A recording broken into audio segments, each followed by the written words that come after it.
ત્યારથી ઉનાળો વરસાદ પણ ચાલુ થઈ ગયો છે તમને બતાવું છું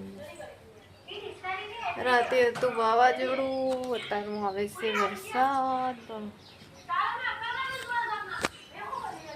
થોડો થોડો વાયરો આવે છે મેં આવે છે